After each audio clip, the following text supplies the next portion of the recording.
मैंने पिछले एपिसोड में अयूब खां के डाउनफॉल तक बयान किया था।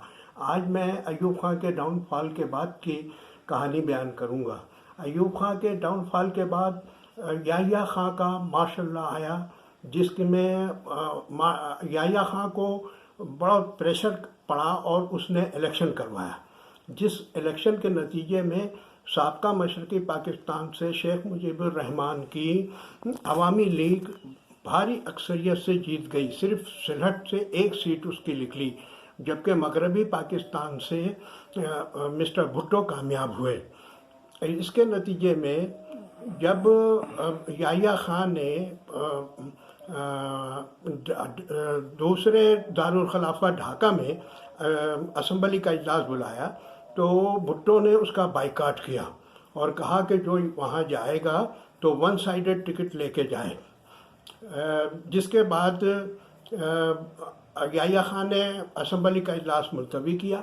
बंगाली बिल्कुल बेफर गए और वो जो हंगामे आराई शुरू हुई, तो फिर उसके बाद याह्या खान ने उनसे गुफ्तशनी शुरू की। भुट्टो भी गए, मगर वो बात बनी नहीं। ये कह रहे थे, भुट्टो कह रहे थे कि इक़्तिदार में मुझे भी हिस्सा दिया जाए, जबकि शेख मुजीबुर रहमान कह रहा था कि मेरी ओवरवेलमिंग मेजॉरिटी है, मैं किसी को हिस्सा नहीं दूंगा। इसके बाद हंगामा आराई बहुत बड़ी, तो याह्या खान ने ऑपरेशन क्लीन अप शुरू किया, जिसके नतीजे में बंगाली भाग भाग करके इंडिया चले गए और इंडिया ने उनकी फुल बैकिंग की। और इंडिया की बैक पर रशिया था। रशिया ने उनको जदीद तरीन हथियार दिए, जिसके नतीजे में जब जंग शुरू हुई इस पाकिस्तान में, तो वहाँ फ़ौज को और वहाँ जो बिहारी थे उनको बहुत नुकसान पहुँचा। वो लड़ रहे थे और बेमिसाल उन्होंने लड़ाई की, मगर हथियार इंडिया के पास बहुत सोफिस्टिकेटेड थे। वो MiG-21 थे उसके पास। इसके नतीजे में साबका मशरक़ी पाकिस्तान में हमें शिकस्त हुई और उस शिकस्त के नतीजे में राव फरमान अली खान ने उस तरफ ये योनो में टेलीग्राम दिया कि हम हथियार रख रहे हैं, जबकि मगरबी पाकिस्तान में याह्या खान अवाम को बेवकूफ़ बना रहा था। और उसने कौम से खिताब करते हुए कहा कि हम हथियार कभी नहीं डालेंगे और हम इंडियन टैंक मेरे सीने पर से गुजरेगा और यहाँ का बच्चा बच्चा कट मरेगा। जबकि रात को हमने जब BBC सुना, तो उसमें उन्होंने बतला दिया कि साबका मशरक़ी पाकिस्तान में ढाका में पलटन मैदान में पाकिस्तानी फ़ौज ने जगजीत सिंह अरोड़ा के सामने हथियार रख दिया है। इसके बाद जो है बहुत ज़्यादा कौम में पजल हो गई और लोगों में बड़ी मायूसी फैल गई। मगरबी पाकिस्तान में भी तकरीबन 5000 किलोमीटर का इलाका भारत ने कब्ज़ा कर लिया था और जंग बंदी पर तैयार नहीं था, मगर अमेरिका ने तड़ी लगाई और कहा कि जंग बंद करो। लिहाजा जंग बंद किया और इंडिया ने उसके बाद मिस्टर भुट्टो जो है वो इक़्तिदार पे विराजमान हुए। मिस्टर भुट्टो जो थे, ये एक बहुत ज़हीन आदमी था और इसकी जो लीडरशिप थी वो भी बहुत ऊंची थी। तो भुट्टो ने फिर आते ही सबसे पहले इंडिया का दौरा किया और इंडिया के साथ एक मुआहदा किया, शिमला मुआहदा जिसके नाम से। तो उसके तहत फिर 90,000 फौजी वापस आए और उसके बाद जो है इंडिया के साथ हमारे ताल्लुकात नॉर्मल होने लगे। इसके बाद जो है भुट्टो साहब ने एक बहुत फास्ट गलती ये की कि यहाँ पे सिंध में सिंधी को कौमी ज़बान करार दिया, जिसके नतीजे में सिंध के शहरी इलाक़ों में फसादात फूट पड़े। लसानी फसादात के नतीजे में बहुत ज़्यादा खून खराबा हुआ, जिसके बाद मिस्टर भुट्टो ने गुफ्तशनीद किया और उसी के नतीजे में फिर एक मुआहदा हुआ, जिसके तहत 40% शहरियों को और 60% देहाती इलाके को मिला। उसके बाद भुट्टो साहब ने एक गलती और ये किया कि उन्होंने इंडस्ट्रियलाइजेशन को तकरीबन ख़त्म कर दिया, क्योंकि उन्होंने नेशनलाइजेशन कर ली। नेशनलाइजेशन के बाद फिर पाकिस्तान में इंडस्ट्रियलाइजेशन बिल्कुल तकरीबन ठप हो गई, जो कि अयूब खां के दौर पे इतने उरूज पर थी कि पाकिस्तान जापान के बाद दूसरे नंबर पर आता था। बहसूरत भुट्टो ने बहुत अच्छे काम भी किए। भुट्टो ने सबसे बड़ा काम ये किया कि सबसे पहले यहाँ national identity card system rise हुआ। उसके बाद जो है भुट्टो ने 50 रुपए का पासपोर्ट किया। उससे पहले पासपोर्ट लेना जो शील लाने के बराबर होता था।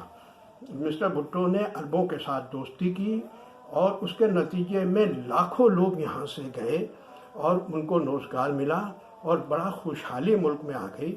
मिस्टर भुट्टो ने इस्लामिक समिट किया लाहौर में, बहुत धूम धड़का हुआ और पाकिस्तान का बड़ा दुनिया भर में नाम हुआ। उसके बाद जो है मिस्टर भुट्टो जो थे, उन्होंने पाकिस्तान में एटम बम की बुनियाद रखी। जब वो हॉलैंड के दौरे पे गए तो वहाँ अब्दुल कदीर खान ने मुलाकात करके उनसे कहा कि हम पाकिस्तान में एटम बम बनाएंगे। मिस्टर भुट्टो ने कहा क्या हम एटम बम बना सकते हैं? कदीर खान ने कहा बिल्कुल हम बना सकते हैं। लिहाजा भुट्टो उनको लेके आ गए और भुट्टो ने और कदीर खान ने इस मुल्क को एटमिक ताकत बनाया। आज जो लोग ये कहते हैं कि भुट्टो 2 नंबर पे है और अब्दुल कदीर खान 3 नंबर पे, वो खुद 2 नंबरिए हैं, क्योंकि भुट्टो और कदीर खान इन्हीं का कारनामा है कि आज पाकिस्तान एटमिक ताकत है। बाकी ये है कि बनावट के उसूलों से हकीकत बदल नहीं सकती, बनावट के उसूलों से, और खुशबू आ नहीं सकती कागज़ के फूलों से। जब तक एटमिक ताकत का नाम रहेगा, भुट्टो और कदीर खान का नाम रहेगा। इसके बाद भुट्टो जो था वो उसमें ईगो बहुत था, वो कहता था मैं बहुत बड़ा लीडर हूँ। लेकिन में उसने पहले ही अर्ली इलेक्शन का ऐलान कर दिया। अब जो अपोजिशन थी वो ताक में बैठी हुई थी, उन्होंने एक पीएनए बना लिया और उसके बाद भुट्टो के खिलाफ पूरी कंपेन शुरू कर दी। अब वो जो इलेक्शन हुए उसमें एक धांधली का शोर मच गया कि भुट्टो ने बहुत बड़ी धांधली करवाई है। हालांकि भुट्टो धांधली ना करवाता तो भी भुट्टो जीतता था, क्योंकि वो बहुत पॉपुलर लीडर था वेस्ट पाकिस्तान का। खैर बहसूरत वो पीएनए की तहरीक बहुत जोर पकड़ गई, तो भुट्टो ने उनसे बातचीत किया और बातचीत करके भुट्टो ने फिर मुआहदा उनसे होने वाला था कि 85 सीटों पर दोबारा इलेक्शन होंगे। मगर भुट्टो जब सब कुछ तैयार हो गया तो भुट्टो चला गया लीबिया के दौरे पे, और उसकी वजह से फिर पीएनए ने इतना शोर किया कि भुट्टो ने हमारे साथ दगाबाजी किया है। लिहाजा वो तहरीक इतनी बढ़ गई कि पानी सर से ऊपर हो गया। भुट्टो जब आया तो बहुत ज़्यादा उसने यहाँ पर ही गड़बड़ देखी, खून खराबा बहुत ज़्यादा हुआ। तो भुट्टो ने फिर अपनी तरफ से ऐलान किया, क्योंकि इनका जो पीएनए का था इस्लाम निज़ाम मुस्तफ़ा की तहरीक थी। तो भुट्टो ने ऐलान किया कि जुमे की छुट्टी और शराबबंदी, मगर फिर भी मसला नहीं रुका और बहुत ज़्यादा हंगामे बढ़े। फिर भुट्टो साहब ने केयर नहीं किया, ज़ियाउल हक को मौका मिला और ज़ियाउल हक ये जो लीबिया के दौरे पे गए तो ज़ियाउल हक को मौका मिला।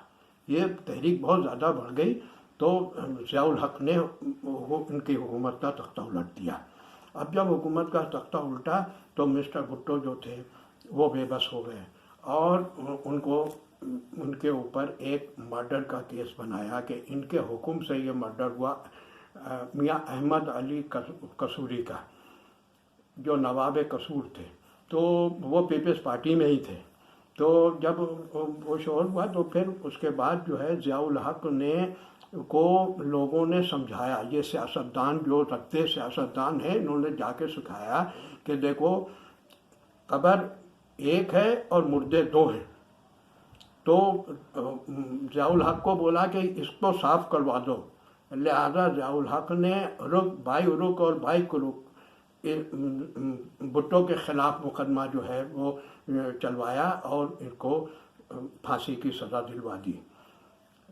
भुट्टो को जब फांसी दे दी गई तो ज़ियाउल हक के, हालांकि पूरी दुनिया की ताकत ये कह रही थी कि इसको इसको फांसी नहीं दो, इसको हमें दे दो। अरब तो यही कह रहे थे कि हमें दे दो, मगर ज़ियाउल हक ने नहीं दिया।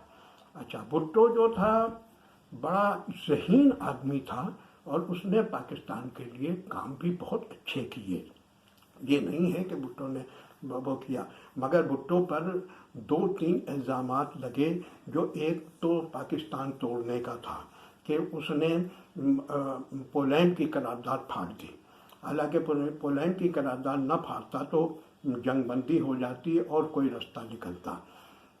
और मेरा भी कहना ये है कि इसमें कोई बाइज्जत सेटलमेंट किया जाना चाहिए था बंगालियों के साथ, ताकि ये जो था इतना ज़िल्लत नहीं होती बाइज्जत तौर पे, क्योंकि हर कोई समझ गया था कि बंगाली अब हमारे साथ नहीं रहेंगे, क्योंकि उनके मुतालबात बहुत ज़्यादा बढ़ गए थे।